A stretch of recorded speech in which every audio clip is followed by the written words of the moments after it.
क्या आपने कभी सोचा है कि आखिर सभी इंडियंस का पसंदीदा टकाटक अचानक मार्केट से गायब क्यों हो गया और सबके पसंदीदा लट्टू को अब लोग क्यों नहीं चलाते हैं? कैसे धीरे धीरे लोग ऑर्बीज को भूलते जा रहे हैं और क्यों आजकल लोग गुलेल से नहीं खेलते? ऐसी ही कई चीजें जो बचकाने रीजंस की वजह से आज मार्केट में देखने तक को नहीं मिलती। जूसी छोटी पेप्सी। आपको ये टेस्टी जूसी जरूर याद होगी, जिससे आप अक्सर छोटी पेप्सी कहा करते थे। दोस्तों, ये छोटी पेप्सी 1 रुपए की मिलती थी, जो हमारे लिए किसी बड़ी कोल्ड ड्रिंक की बोतल से कम नहीं होती थी। क्या आपने कभी सोचा है कि ये जूसी अब हमें किसी भी दुकान पर देखने को क्यों नहीं मिलती है? दरअसल दोस्तों, जब ये जूसी बहुत ज्यादा खरीदी और बेची जा रही थी, तब इस जूसी पर बहुत से एलिगेशंस लगाए जा रहे थे, जैसे इसको बनाने के लिए गंदे पानी का इस्तेमाल किया जाता है और हाइजीन का भी ख्याल नहीं रखा जाता था। इसके अलावा दोस्तों, इन एलिगेशंस को गलत साबित करने वाला कोई भी नहीं था, क्योंकि ये जूसीस कोई बड़ी कंपनी नहीं बनाती थी, बल्कि ये जूसीस तो असल में लोकल बिजनेस था, जिसको लोग अपने घरों में ही बनाते और पैक करके बेचते थे। यही वजह है कि ये टेस्टी जूसी अब आपको कहीं भी देखने को नहीं मिलती है। लट्टू।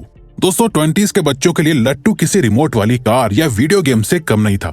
आजकल के बच्चों को तो शायद लट्टू का नाम और उसके बारे में पता भी नहीं होगा, लेकिन क्या आप जानते हैं कि लट्टू को अचानक से लोग क्यों भूल गए? अब तो ये लट्टू गांव जैसे एरिया में भी देखने को नहीं मिलता है, जहां लट्टू का एक अलग ही क्रेज हुआ करता था।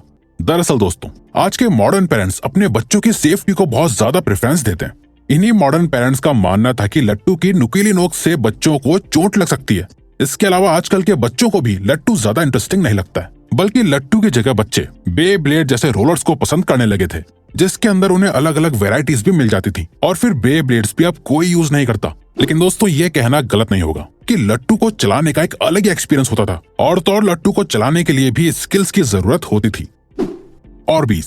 दोस्तों, ये रंग बिरंगी ऑर्बीज आपको जरूर याद होंगी, लेकिन क्या आप जानते हैं इन गोलियों को असल में ऑर्बीज कहा जाता है। आपने भी अपनी पॉकेट मनी के पैसों से इन गोलियों को जरूर खरीदा होगा।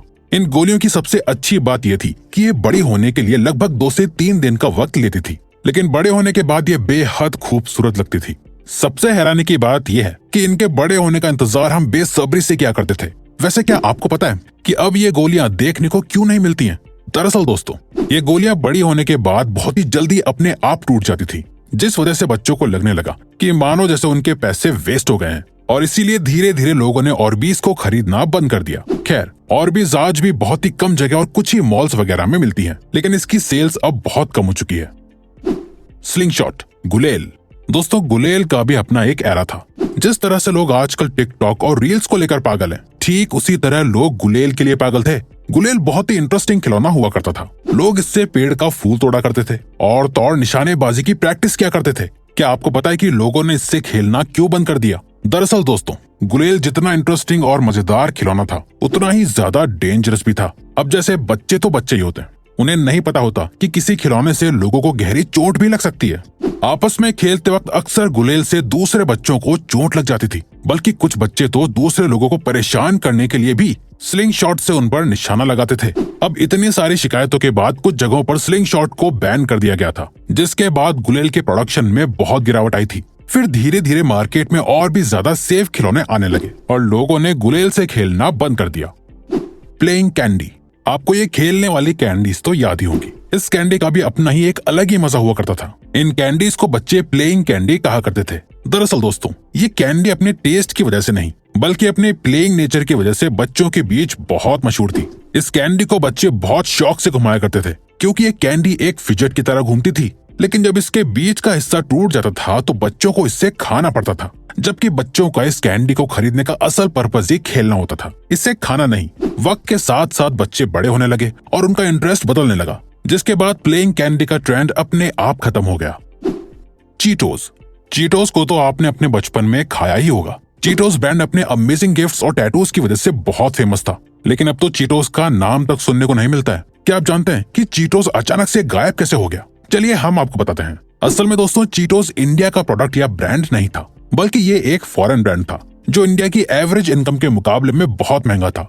जब चीटोस को इंडिया में लॉन्च किया गया था, तब लोग ज्यादा पैसे स्नैक्स वगैरह को खरीदने में वेस्ट नहीं करते थे, और बच्चे अक्सर चीटोस टैटूज की वजह से खरीदा करते थे। लेकिन इसके महंगे प्राइस की वजह से चीटोस को इंडिया में कभी भी बड़ी सक्सेस नहीं मिल पाई, और फिर धीरे धीरे और भी स्नैक्स के ब्रांड मार्केट में आने लगे, जिनका प्राइस भी चीटोस से काफी कम था। इसीलिए लोगों ने चीटोस को खरीदना बंद कर दिया। वैसे चीटोस आज भी बिकता है, लेकिन इसकी प्रोडक्शन, सेल्स और क्वांटिटी बहुत कम हो चुकी है। संतरे वाली टॉफी। आपने बसेस में अक्सर ये छोटी छोटी ऑरेंज कैंडीज बिकती हुई देखी होंगी। क्या आप जानते हैं कि एक जमाना था जब ये कैंडीज हर एक दुकान पर आसानी से मिला करती थी।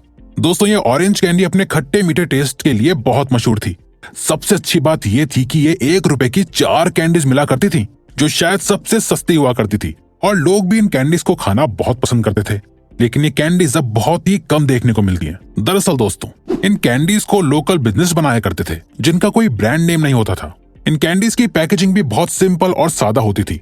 यही वजह है कि ये कैंडीज बाकी के बड़े कैंडी और चॉकलेट के ब्रांड से कंपटीशन नहीं कर पाई, और धीरे धीरे इनकी सेल कम होने लगी, जिसके बाद लोकल बिजनेस ने भी इनके प्रोडक्शन को लो कर दिया। यही वजह है कि ये ऑरेंज कैंडीज अब बहुत ही कम ही जगह देखने और खाने को मिलती हैं। Phone booth. फोन बूथ की इंपॉर्टेंस सिर्फ 20s के लोग ही समझ सकते हैं। उनके लिए फोन बूथ किसी सुपर कंप्यूटर से कम नहीं हुआ करता था।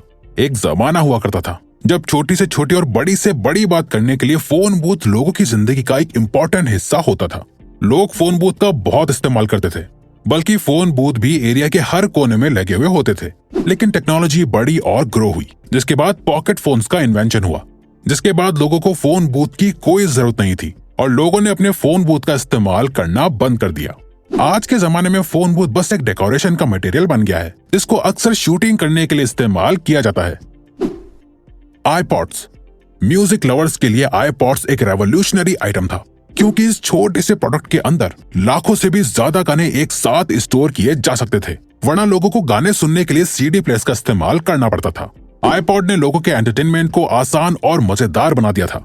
आईपॉड खुद एक टेक्नोलॉजी का इनिशिएटिव था, लेकिन टेक्नोलॉजी इतनी तेजी से आगे बढ़ी कि इसने आईपॉड को भी पीछे छोड़ दिया।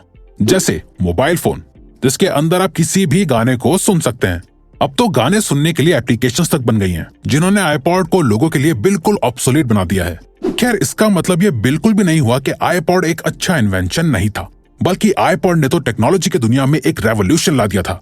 तो दोस्तों, अब अगर आपको ये वीडियो अच्छी लगी और आप आगे भी ऐसी ही अमेजिंग वीडियोस देखना चाहते हैं, तो प्लीज हमारे चैनल को सब्सक्राइब करके ऑल नोटिफिकेशन बेल को ऑन कर दो, ताकि हमारी फ्यूचर वीडियोस का नोटिफिकेशन सबसे पहले आपके पास आए। So till then, keep learning, keep growing.